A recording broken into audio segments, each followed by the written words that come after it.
The shrill ring of the telephone pierced the silence of the night, its sound a harbinger of dread in the darkest hour. Sarah jolted awake, her heart pounding in her chest as she fumbled for the bedside lamp. The digital clock on her nightstand glowed an eerie red, its numbers mocking her with their precision. 3 o'clock a.m. She had always heard whispers about the witching hour, but until now, it had been nothing more than a silly superstition. The phone continued its insistent cry, each ring seeming to grow louder, more urgent. Sarah's hand hovered over the receiver, her fingers trembling. Who could be calling at this ungodly hour? Her family knew better than to disturb her sleep, and her friends, well, they weren't the type to pull pranks, especially not at 3 in the morning. With a deep breath, she picked up the phone. Hello, she whispered, her voice barely audible over the thundering of her own pulse in her ears. Silence greeted her, not the silence of a dead line or a dropped call, but a heavy, oppressive silence that seemed to seep through the receiver and into her very bones. Sarah could hear something on the other end, a faint, rhythmic sound. Breathing, slow, deliberate breaths that sent chills down her spine. Who is this? She demanded, trying to inject some strength into her voice. The breathing continued, unperturbed by her question.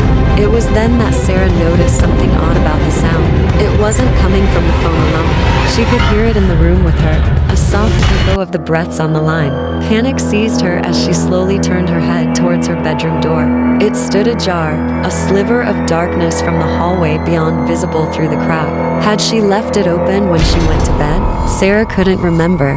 Her mind clouded with fear and confusion. The breathing on the phone grew louder, more ragged. Sarah's eyes remained fixed on the door, watching in horror as it began to inch open, revealing more of the inky blackness beyond. Her own breath caught in her throat, her body frozen in terror. Please, she whimpered into the phone. Who are you? What do you want?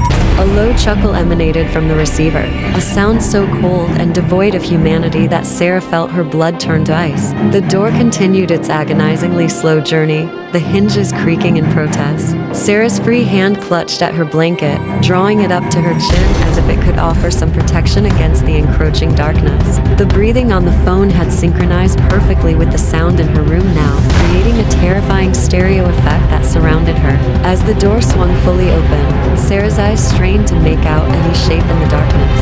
At first, there was nothing, just an impenetrable wall of black. Then, ever so slowly, she began to discern movement. Something was there in her doorway, its form indistinct and shifting like smoke. The voice on the phone spoke at last, its words echoing in the room around her. I'm here, Sarah, it rasped, a sound like nails on a chalkboard. I've always been here. Sarah's scream caught in her throat as a figure materialized in the doorway. It was tall, impossibly tall, its head nearly touching the top of the frame. Its body seemed to absorb the faint light from her bedside lamp, creating a void in the shape of a man. The phone slipped from Sarah's grasp, clattering to the floor, but the voice continued, now coming solely from the figure in the doorway. Did you think you could escape me?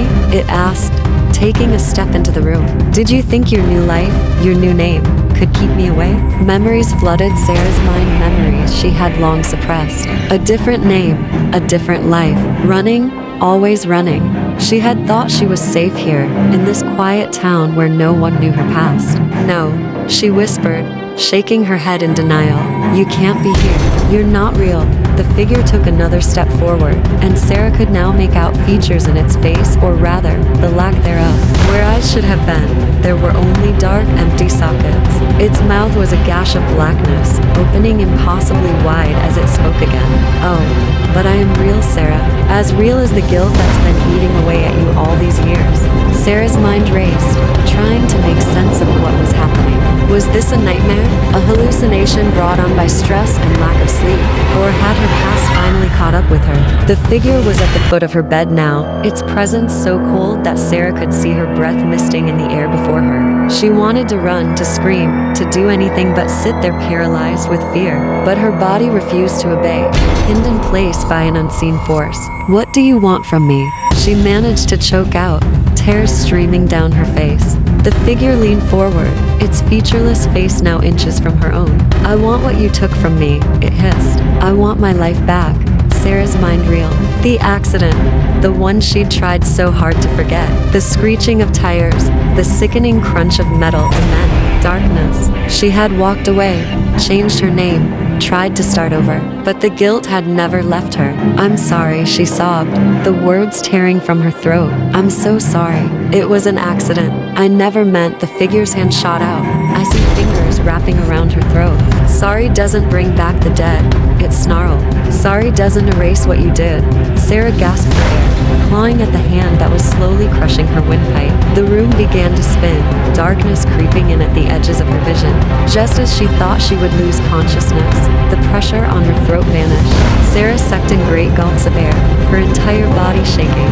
When she finally managed to focus her eyes, she found herself alone in the room. The digital clock on her nightstand now read 3:01 a.m. Only a minute had passed since the phone first rang, though it felt like an eternity. Sarah's gaze fell to the floor, where the phone lay silent. With trembling hands, she picked it up and held it to her ear. The line was dead.